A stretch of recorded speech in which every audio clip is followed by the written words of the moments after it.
Imagine this is 12 afternoon. Oh, yes. And then it's so cold.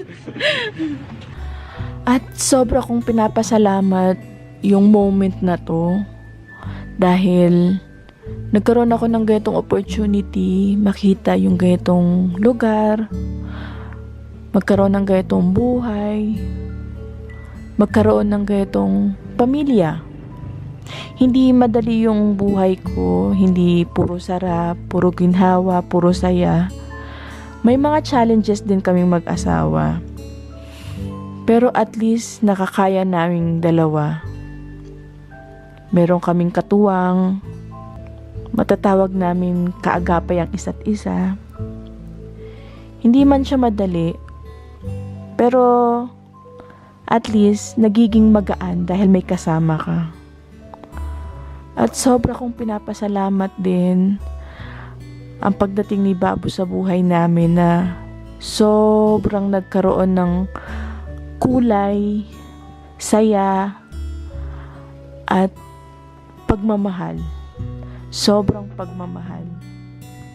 Na araw-araw kong pinapasalamat. Pinapasalamat sa Allah, sa Diyos na ito yung buhay na binigay sa akin. Marami mga akong pagsubok na nadaanan noon. May mga pagsubok man akong akala ko hindi ko na malalampasan. Pero dahil sa gabay niya, gabay ng mga mahal ko sa buhay, mga taong nagmamahal sa akin at nagmamalasakit, nakayanan ko lahat ng pagsubok na yun. At ngayon, ito, sobrang ini-enjoy ko na yung buhay na pinagdarasal ko lang noon. Prayer works. Promise, prayer works. At lahat ng ito, dahil sa pagdarasal ko, na hindi ako napapagod magdasal at magpasalamat. Kahit sa munting bagay, pinapasalamat ko.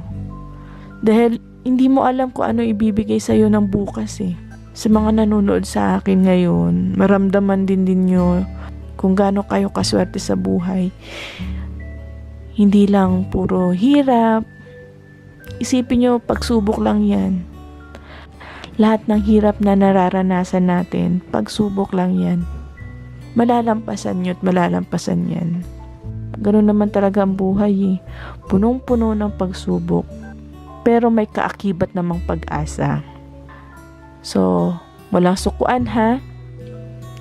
Fight!